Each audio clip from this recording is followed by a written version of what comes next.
সভাপতি মহাশয়, শ্রদ্ধেয় উলামা ইকরাম, হুফাজ ইকরাম এবং আমার জ্ঞানী গুণী মানী সম্মানী মাননীয় শ্রোতা মণ্ডলী, পর্দার অন্তরালে পর্দা নসিব মায়েরা এবং বোনেরা, আল্লাহর বড় দয়া, কৃপা, ভালোবাসা আমাদের প্রতি, গোটা বিশ্বের প্রতি।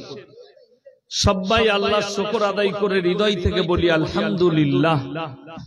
তারপরে পরে বিশ্ব নবী জনাবে মুহাম্মদুর রাসূলুল্লাহ, সকলে বলুন সাল্লাল্লাহু আলাইহি ওয়াসাল্লাম, তিনার প্রতি শত কোটি দরুদ বর্ষিত হোক। বলুন আমিন সুম্মা আমিন।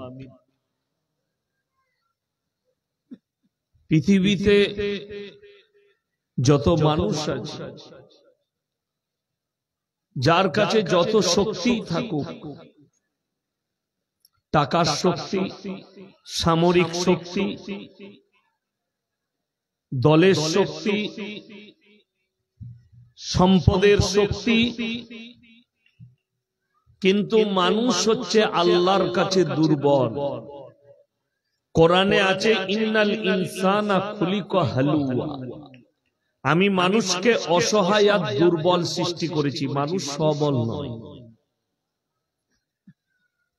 কারোর কাছে যদি টাকা চলে আসে, মায়েরা শুনবেন, আপনারা শুনে নেবেন, যদি কোনো মা মনে করে আমার স্বামীর কাছে অনেক টাকা আছে, কোন ভাই যদি মনে করেন আমার কাছে সম্পদ আছে, কিছু কমি নাই, কেউ যদি মনে করেন আমি মারাত্মক নেতা হয়েছি, আমার কাছে জোর আছে, বল আছে, শক্তি আছে, পাওয়ার আছে, আল্লাহর কসম করে বলছি, আল্লাহ বলেছে ইনসানের জন্য ইন্নাল ইনসানা খুলিকা হালুয়া, আমি মানুষকে অসহায় আর দুর্বল সৃষ্টি করেছি, মানুষ সবল নয়।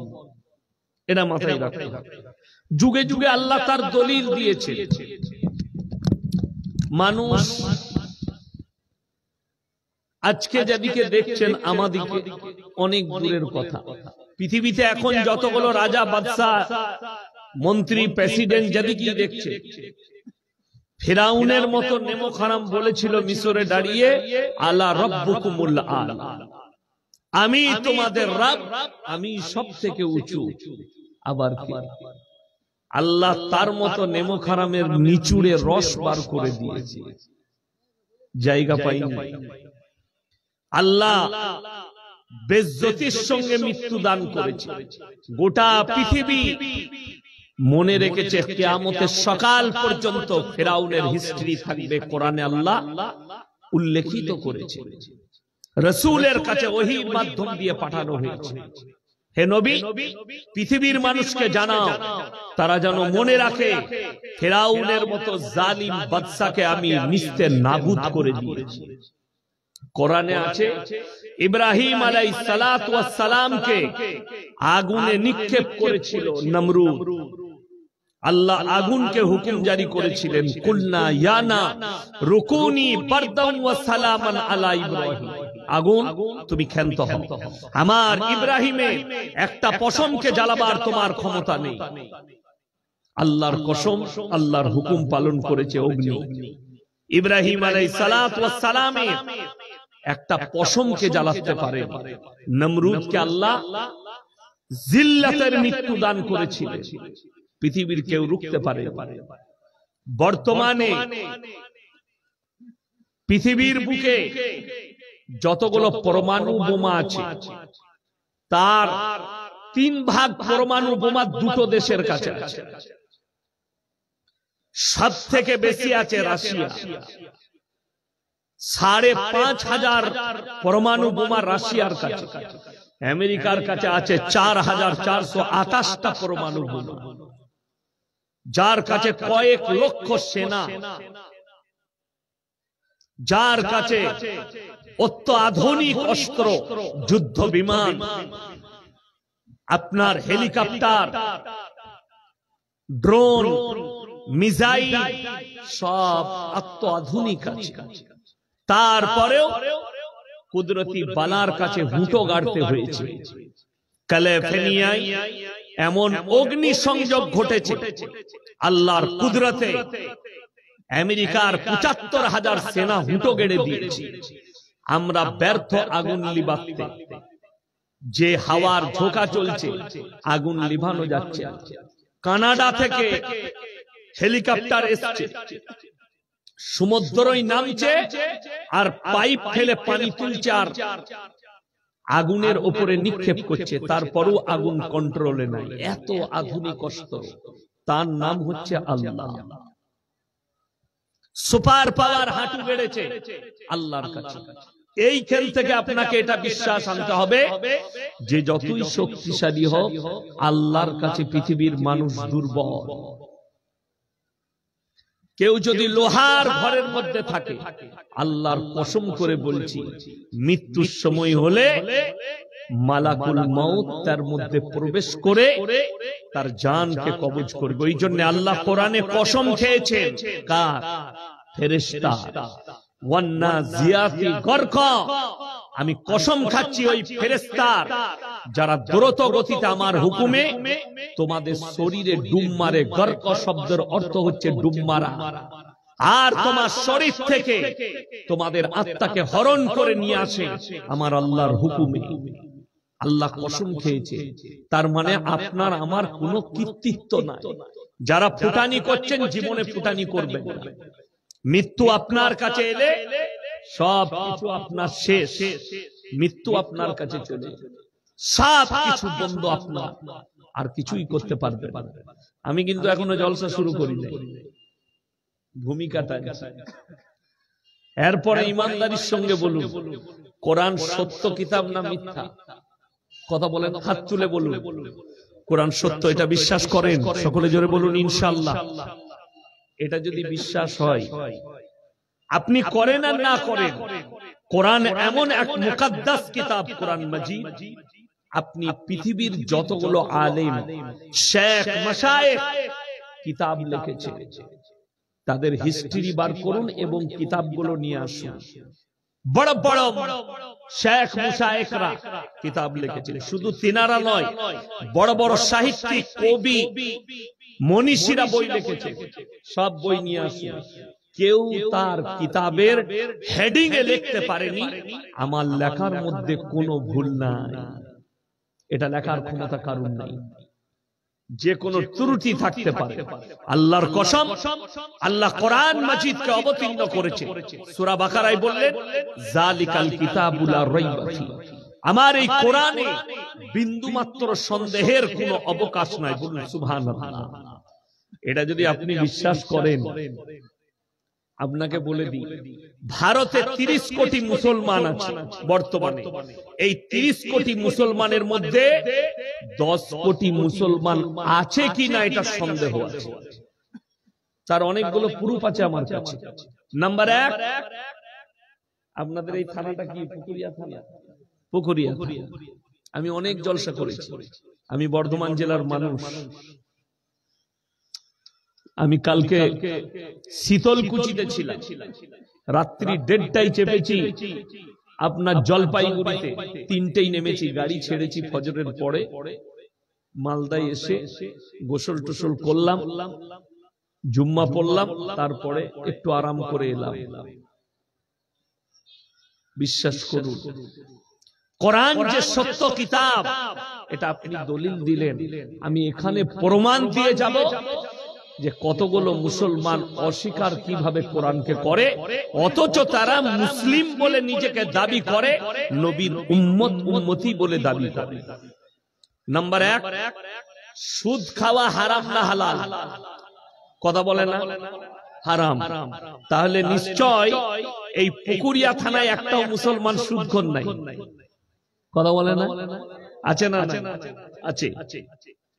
অথচ কোরআনে স্পষ্ট আছে, ওয়াহাল্লাল্লাহুল বাইয়া ওয়া হারামার রিবা, সুদ তোমাদের জন্য হারাম, ব্যবসাকে আমি হালাল করেছি। ব্যবসা করো, ব্যবসা হালাল, সুদ হারাম। শুধু তাই নয়, আল্লাহর রাসূল সাল্লাল্লাহু আলাইহি সাল্লামের হাদিস, কেউ যদি 1 টাকা সুদ খায়, সবথেকে নিম্ন স্তরের পাপ হচ্ছে নিজের মায়ের সঙ্গে 36 বার জিনা করার সমান পাপ হবে। জোরে বলুন নাউজুবিল্লাহ। অথচ এইটা জানার পরে যে মুসলমান সুদ খাবে সে আল্লাহর সঙ্গে যুদ্ধ ঘোষণা করলো না করলো, সে রাসূলের বিরোধিতা করলো না করলো না, আল্লাহর নবীর বিরোধিতা করলো, সেই ব্যক্তি যে নিজের মুখে বলছে আমি নবীর উম্মত, আমি মুসলমান, অথচ সুদ খায়, এর থেকে বড় আল্লাহর দুশমন আর কেউ হতে পারে? মুখে এক কথা, আমলে এক কথা। আমি কেন বলছি?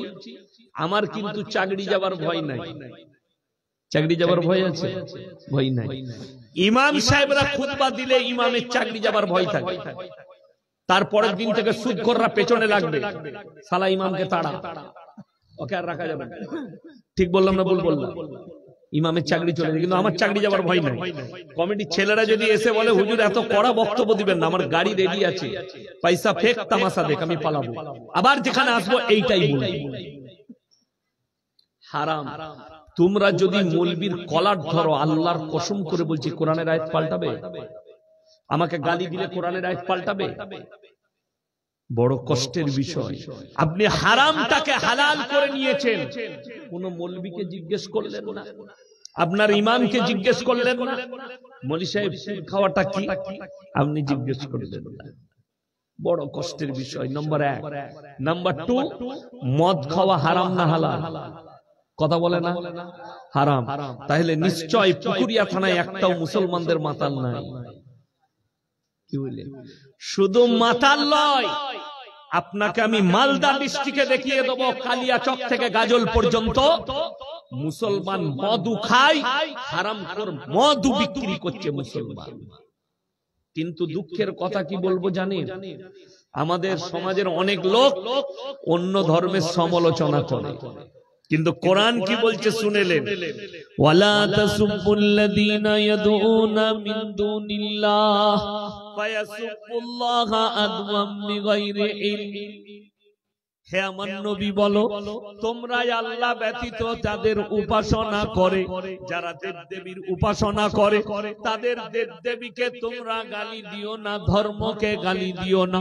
অজ্ঞাত অবস্থায় তারা তোমার আল্লাহকে গালি দেবে। আপনি শিরকটা বুঝান, আপনি দ্বীনটা বুঝান, আপনি আল্লাহকে চিনান, কিন্তু কারো দেবদেবীকে গালি দিবেন না, আল্লাহ নিষেধ করেছে। সে আপনার আল্লাহকে গালি দিলে আপনার ক্ষতি হবে। কথাটা বুঝতে পারেননি? আপনাকে আর বুঝিয়ে দিই, আপনার ধর্মকে একটা অমুসলিম কতটা রেসপেক্ট করে। আপনি মালদা থেকে 34 নম্বর জাতীয় সড়ক ধরুন, ডালখোলা বকখালি রোড, এই রোডটার নাম কি? নেটে সার্চ করবেন, ডালখোলা 24 পরগনার বকখালি, একবারই সমুদ্রের কিনারা। ডালখোলা বকখালি রোড, কলকাতা বারাসাত হয়ে একবারই বকখালি চলে যাচ্ছে রোডটা, ডালখোলা থেকে, ডালখোলা টু বকখালি। এই রোডের উপরে যখন চাপবেন, আপনি ফারাক্কা পার করলেন, ধলিয়ান, ওমরপুর, তারপরে আপনার ওইটার নাম হচ্ছে যেখান থেকে আমরা ভাঙি মরগিরাম, মরগিরামের পরে পলসন্ডা মোড়, পলসন্ডা মোড়ের আগে যেতে ডান হাতে পড়বে, যাবার সময় একটা ধাবা আছে, পাপ্পুদা ধাবা। আমি মাঝে মাঝে দাঁড়িয়ে চা ফা খাই, পকোড়া খাই, ভালোবাসে, শ্রদ্ধা করে। পাঞ্জাবিদের ছেলে, দুটো ভাই পাঞ্জাবি, মুখে দাড়ি, মাথায় পাগড়ি, তার হোটেলে 3টে বোর্ড লাগানো আছে, 3টেই মুসলমানদের ঈমান বাঁচানো। নাম্বার 1, মদ পান করা নিষিদ্ধ। নাম্বার 2, মদ বিক্রি নিষিদ্ধ। নাম্বার 3, নো স্মোকিং, এখানে ধূমপান নিষিদ্ধ। 3টেই মুসলমানদের ঈমান বাঁচানো।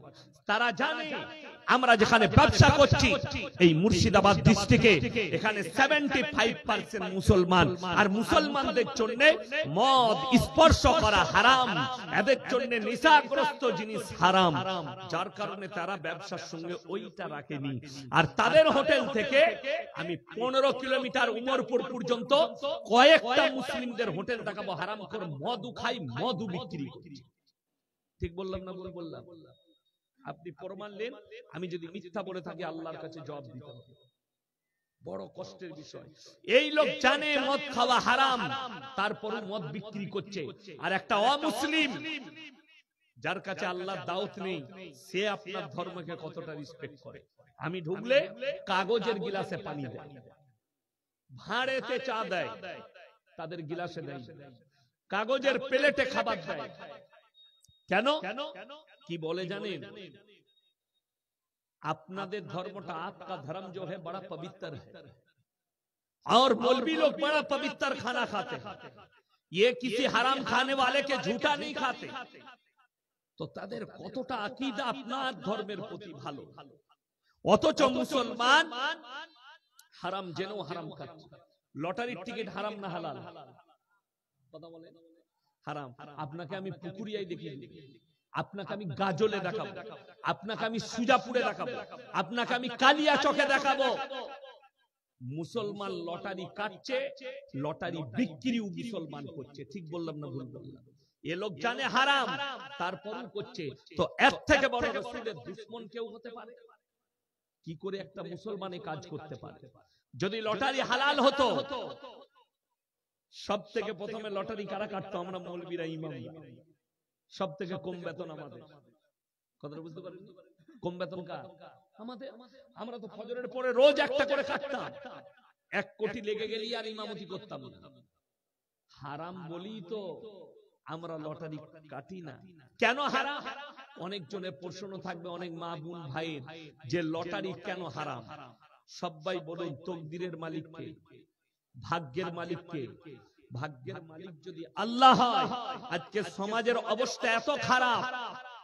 ভাগ্যের মালিক আল্লাহ, অথচ আপনি জ্যোতিষীকে হাত দেখাচ্ছেন। যারা জ্যোতিষীকে হাত দেখাবে, কোন মৌলবীকে হাত দেখাবে, নিজের ভাগ্য পরীক্ষার জন্য সঙ্গে সঙ্গে কাফের হয়ে যাবে, বেঈমান হয়ে যাবে, তাকে কালমা পড়ে মুসলমান।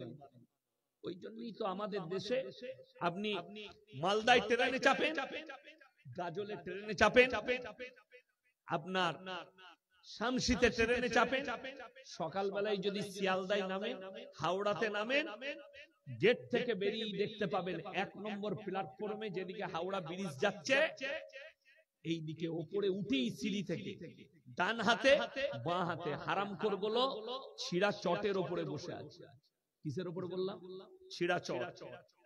অ্যাটার্জি খুলে রেখেছে, অ্যাটার্জির ভেতরে খালি আংটির পাথর, সামনে একটা ফালনামা বিছুইছে। আর আমার বর্ধমান থেকে চাকরিতে যাচ্ছে কলকাতায়, উন্নয়ন ভবনে চাকরি করে 80,000 বেতন পায়। কেউ আপনার নবান্নে চাকরি করে 1 লাখ বেতন পায়। কেউ আপনার প্রফেসর, কেউ ইঞ্জিনিয়ার, কেউ সফটওয়্যার ইঞ্জিনিয়ার। বর্ধমান থেকে 2টো লাইন যাচ্ছে কলকাতায়, হাওড়ায়। 2টো, একটা লয়, একটা কড লাইন, একটা ম্যান লাইন। দুদিকে 2টো, হুগলি ডিস্ট্রিক্টের 2টো এরিয়া, মধ্যখানে দিল্লি রোড, দুদিকে 2টো ট্রেন লাইন দিয়ে বালি স্টেশনে একসাথে হয়ে হাওড়ায় ঢুকছে। নামছে হাওড়ায়, বেরি 50,000 বেতন পায়। হাত দেখাচ্ছে, দেখো আমার কি চলছে। হাত দেখি বলছে, তোমার বিরাট গোলমাল, ভাগ্য একটু খারাপ যাচ্ছে, বউয়ের সাথে ঝামেলা হচ্ছে। কি দেখলে শালা রোজই হয় সন্ধ্যেবেলায় ঝামেলা, তা বিরাট গোলমাল। তাহলে তো ঠিকই বলছে, ভবিষ্যৎটা আমার কি করতে হবে? বলে এই আংটির পাথরটা নিয়ে যাও, তোমার ভাগ্যটা ফিরে যাবে। এই আংটির পাথর নিয়ে যাও, বিবির সঙ্গে মহব্বত হবে। যে দিচ্ছে সে ছিঁড়া চটে বসে, খেতে পাই না। কি খায়? একটা পাথর বিক্রি হলে সে কি খেতে পাবে? 3টে পরোটা, আনলিমিটেড তরকারি, একটা সিদ্ধ ডিম, 1 টুকরো কাঁচা পেঁয়াজ। 30 টাকায় ওই মালটা খেতে পাবে। আর যে নিচে, সে যখন অফিসে গিয়ে ঠ্যাংটা তুলে নিজের কেবিনে বসবে, কর্মচারী এসে বলবে, স্যার চাটা কি দেবো, দুধ চা না গ্রিন টি? গ্রিন টি নিয়ে আনছি স্যার। প্লেটটা এসে ধরিয়ে দিবে, 50,000 বেতন পায়। ভাগ্যের পাথরটা যে দিচ্ছে, সে ছিঁড়া চটে বসে আছে, একবারও বলতে পারে না এই ভাগ্যের পাথরটা তোর গলায় বাঁধ, না হলে কাছে রাখ, কাল থেকে মমতা খালার পাশে বসবি। কথাটা বুঝতে পারেন? তুই কেন ছিঁড়া চটে বসে? ভাগ্যটা কার প্রয়োজন? যেমন আমাদের অনেক লোক বুঝে না, কি বুঝলে? ব্যবসা করছে, প্রত্যেক দিন 10,000 রোজগার করে, 3 দশে কত? 30, 3 লাখ টাকা মাসে। আর মৌলবীর বেতন পুরো মাসে 10,000, মাস গেলে 10,000। কিন্তু 3 দিন যদি দোকান ভালো না চলে, ব্যবসা একটু যদি গোলমাল ডামাডোল যায় কম বেশি, ও হুজুরের কাছে হাজির, হুজুর বরকতের তাবিজ দেন। আপনাকে দেখিয়ে দিব, মালদা জেলায় বিক্রি হচ্ছে কালিয়াচক থেকে শুরু করে। আমি তো একবার কালিয়াচকের রাস্তায় দাঁড়িয়েছিলাম, 2-4 জন মারার পরিস্থিতি নিয়েছিল, আমি তাড়াতাড়ি গাড়ি ছেড়ে বেরিয়ে গেলাম। তো দুঃখটা ওই জায়গায় নয়, ইমামের বেতন 10,000, যে বরকতের তাবিজ দিচ্ছে সে হচ্ছে 3 লাখ টাকা রোজগার করে। বরকতের তাবিজটা ইমামকে লাগবে না ওকে লাগবে? আপনারা বলুন। আমার 11,000 বেতন, আমাকে যদি কেউ বলে আপনি বর্ধমান থেকে এসেছেন, মৌলী সাহেব আপনি একটা তাবিজ দিয়ে যান বরকতের, তাবিজটা তো আগে আমি নেব। আচ্ছা, পৃথিবীতে এরকম বোকা লোক আছে লোককে বড় লোক করে নিজে গরিব থাকবে? পাগল হবে না আপনি। সবাই চাই আমার কাছে টাকা আসুক, তো আমাদের তাবিজে যদি তোমার বরকত হতো বোকা, আমরা মৌলবীরা আগে বড় লোক হতাম। এই সমাজের অনেক ছেলে বুঝে না। আমি খালি চিন্তা করি, আমাদিকে অনেক শিক্ষিতরা বলছে এরা মাদ্রাসা ছাপ। আমার কমেন্টে দেখবে কিছু মুতখোর আর গোবরখোর কমেন্টে বলছে এরা মাদ্রাসায় পড়া মৌলবী, মাদ্রাসা ছাপ। তোরা জানিস মাদ্রাসা আমাদের দেশে রাজ কারা করছে? আপনারা জানেন? দেশেতে সব থেকে ভালো পজিশনে আছে বাবারা তাবিজ বলা। কেন? একটা মন্ত্রীও ছুটে যায় পায়ে হাতে ধরে, আমি যেন ভোটে জিতে যাই এমন কিছু করে দে। ঠিক কি না কথা বলি? যে জীবনে স্কুলে যায়নি তাবিজের ব্যবসা করছে, হারামখোর এমএ পাস, হারামখোর বিএসসি পাস, হারামখোর ডবল এমএ, কিন্তু প্রেম করেছে, প্রেমিকা সুইচ অফ করে দিয়েছে। হুজুরকে এসে বলছে হুজুর তাবিজ মেরে মোবাইলটা খুলে দাও। নাউজুবিল্লাহ বলে। ধোঁকা, প্রতারণা, প্রবঞ্চনা, 100টা লোক এইভাবে ধোঁকা দিচ্ছে। আপনারা মনে মনে ভাববেন ইয়াসিন সাহেব আপনি কেমন মৌলবি, আমাকে মৌলবি বলেন না, আমাকে আপনি বলেন মূর্খ বলেন তাও চলবে, কিন্তু আমি আপনাকে বিচারটা আপনার হাতে ছেড়ে দিলাম। আমার মতো 100টা মৌলবি কিয়ামতের দিনে ধরা পড়বে, 100টা হুজুর ধরা পড়বে কিয়ামতের দিনে। সমাজকে ধোঁকা দিয়েছো, প্রতারণা করেছো, প্রবঞ্চনা করেছো। কোরআন বলছে শোনো, এক শ্রেণীর আলেম কিভাবে পাকড়াও হবে। ইন্নাল্লাযীনা ইয়াকতুমুনা মা আনজালাল্লাহু মিনাল কিতাব ওয়া ইয়াশতারুনা বিহি সামানান কালীলা উলাইকা মা ইয়াকুলুনা ফি বুতুনিহিম ইল্লান নার ওয়া লা ইউকাল্লিমুহুমুল্লাহু ইয়াওমাল কিয়ামাতি ওয়া লা ইউযাক্কিহিম ওয়া লাহুম আযাবুন আলীম। হে আমার নবী, তোমাদের মধ্যে বলে দাও, কিছু এমন আলেম থাকবে যারা নিজেদের পেট চালাবার জন্য কোরআনের আয়াতকে লুকিয়ে দিবে। আমি আল্লাহ রাব্বুল আলামিন কিয়ামতের দিনে তাদেরকে কঠিন আযাবে মুবতালা করে দেব। তারা তাদের পেটে যে খাবারটা ভরে ওটা আগুন ভরছে, আর কিছু নয়। সমাজ এই ধোঁকায় পড়ছে। আমার ভাই সকলে বলুন ভাগ্যের মালিক কে? আরো জোরে বলুন কে? ভাগ্যের মালিক হচ্ছেন একমাত্র আল্লাহ রাব্বুল আলামিন, বাকি ভাগ্যের মালিক কেউ নেই। লটারির টিকিটের মাধ্যমে আপনি যদি মনে করেন এই কাগজটা আমি নিলে, এই নম্বরটা নিলে আমার টাকা পড়বে, আমার ভাগ্যে দেখি কি আছে, এইটার জন্যই হারাম। এবং কেউ যদি আকীদা রাখে এই নম্বরটা আমার লাকি নম্বর, এই নম্বরের লটারি নিলে আমার পড়ে যাবে, সঙ্গে সঙ্গে তার ঈমান ধ্বংস হয়ে যাবে। হারাম সম্পূর্ণ। আপনি জানার পরেও লটারি কি করে আপনি কাটতে পারবেন? আপনার দ্বারা কি করে লটারি আসতে পারে? বড় কষ্ট লাগে। শুধু তাই নয়, আপনারা বলুন 5 ওয়াক্তের নামাজ পড়া কি? কথা বলে না? 5 ওয়াক্তের নামাজ পড়া কি ফরজ? আমি বলে যাচ্ছি, পুকুরিয়াখানায় যদি সমীক্ষা করা হয় 100 জনের মধ্যে 80 জনের কাছে 80 জন বেনামাজি আছে। ঠিক বললাম না ভুল বললাম? আমাদের সমাজে এই তুমি ওদিকে চা দিয়ে আমাকে না দিয়ে পালিয়ে যাচ্ছ, আমি বক্তব্য দিলে খাবো না?